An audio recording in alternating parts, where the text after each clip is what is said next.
6階級制覇を目指し、着実に前進し続ける日本の野獣。猛獣すらも殴り倒す驚異の破壊力。今回は、一歩の世界で最強のボクサーである高村守を紹介。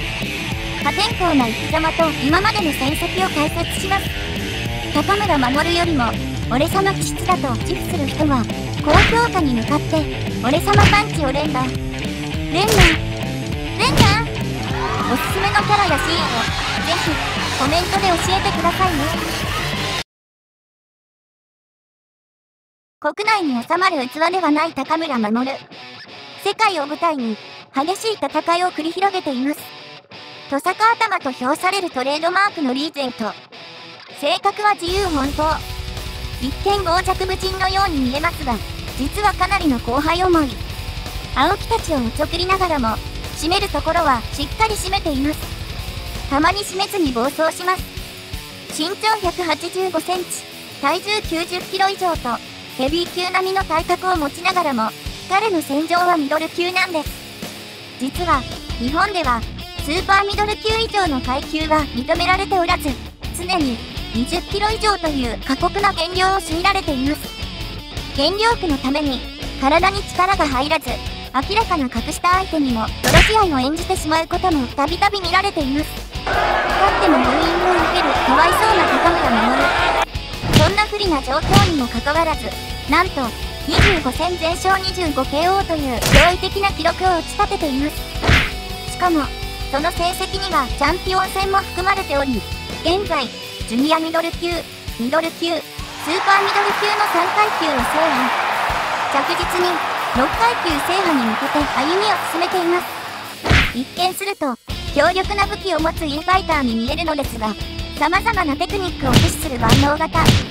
インファイトもアウトボクシングもお手の物なんです。しかし、本来は、野生のままで戦うスタイル。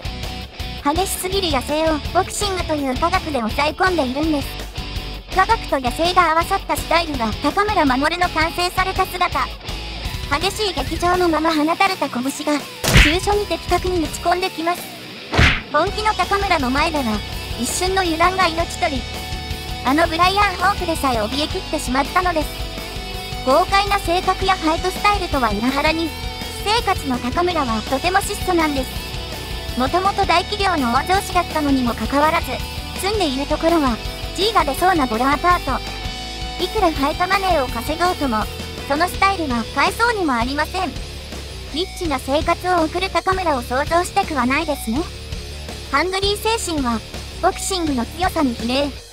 溜め込んだファイトマネーが、一体何に使っているのでしょう。高村守のベストバートを上げるとすれば、必ず上位に上がるのがブライアン・ホーク戦。ニューヨークスラム街で育った生粋の喧嘩屋で、その才能を、名伯楽であるミゲル・ゼールに買われ、瞬く間にジュニアミドル級チャンピオンとなりました。試合開始前より、鴨川や高村を挑発し続け、一触即発の状態に、もはや爆発寸前。その怒りを噛み殺したまま試合に臨みました。レベルの高いボクシングを見せる高村でしたが、フォークのトリッキーな攻撃と、その身体能力で劣勢に立たされてしまいます。しかし、高村のボクシング技術がフォークを上回ります。上体反らしを逆手にとって、戻り際にカウンター一戦。フォークからダウンを奪いました。ボクシングスタイルから一転、高村は、喧嘩スタイルにスイッチをします。優勢に試合を進める高村でしたが、6ラウンド以降に失速します。減量区によるスタミナ切れ。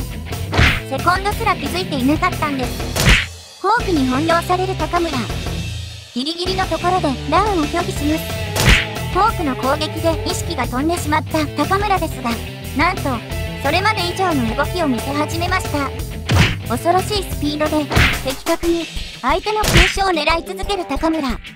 抑え込んでいた野生が解放された高村に、フォークはなす術もありません。待機列ダウンをしてしまいました。予想外の展開で湧き上がる体勢、高村は意識を取り戻します。ダウンまでの経緯を覚えていない高村は、フォークに早く立つように挑発します。最後の攻防戦、高村と同じように、さらなる高みへと到達するフォーク。高村の攻撃を上体反らしでかわし、カウンターを狙いました。しかし、それをも上回る高村は、カウンターにカウンターで返します。壮絶なダウン。狂気乱舞するセコンド陣。最後の意地を見せ立ち上がったホークに、ワンツーでとどめを刺しました。現在高村守の戦績は25戦25勝 25KO と、パーフェクトな記録を樹立しています。スーパーミドル級も制し、ヘビー級のタイトルが徐々に近づいてきました。そんな高村のデビュー戦は、17歳の頃、なんと、1ラウンド25秒で KO します。その後の破竹の連勝を築き、なんと、全てが1ラウンドで KO なんです。9戦目で矢島を下し、日本ミドル級チャンピオンを獲得。日本チャンピオンを4度防衛した後、世界に向けて発信します。そして、迎えた世界前哨戦でモーリス・ベストと対戦。しかし、まさかの減量失敗。なんとか勝利しますが、暗雲が立ち込めました。初の世界タイトル戦で、ブライアン・ホークとの死闘を制し、ジュニアミドル級の王者となりました。第19戦でミドル級世界王者、デビッド・イーグルに挑戦します。世界一のワンツーを持つと言われるイーグルは、基本に忠実な頭脳派のボクサーです。イーグルの作戦が功を奏し、序盤は高村相手に優勢な試合展開。しかし、徐々にペースを取り戻す高村は、駆け引き勝負でも負けていません。両方のまぶたを損傷し、高村は視界を失い、最大のピンチを迎えます。しかし、鴨川会長との練習を思い出し、ミットの位置にパンチを打ち続けます。この無謀とも言える攻撃が、なんと、イーグルの急所を的確に捉えます。怒涛のラッシュで見事ミドル級チャンピオンに輝きました。24戦目はミドル級 WBA、WBC の統一戦。アメリカの闘牛、リチャード・バイソンと対戦しました。序盤は、ハイレベルな技術戦となります。フリッカージャブで攻めるバイソンに、フリッカージャブで返す高村。高村のフリッカーをカウンターで返すバイソンに、同じ戦法でダウンを奪います。フリッカーを封じられたバイソンが、ピンファイトで勝負を挑みますが、あっさりと破られてしまいます。勝負は決したかに見えましたが、突然高村が失速し始めます。なぜか、バイソンの苦し紛れのロングフックが被弾し始め、足も怪我をしてしまいます。コーナーに追い詰められ、ヘッダー打ちにされてしまう高村。鴨川がタオルを投げ入れた瞬間、青木と木村に阻止。その直後、片足を軸に反撃をする高村。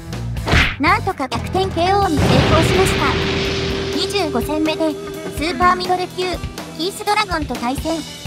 高音の女神に愛されているという麻雀好きのチャンピオンです。減量区が緩和され、本来に近い状態で試合に臨みます。審判の誤審やアクシデントに悩まされながらも、圧巻の KO 劇。ついに、3階級を制覇することができたのです。これからも最強ボクサーとして突き進む高村守。4階級制覇は本当に可能なのでしょうか。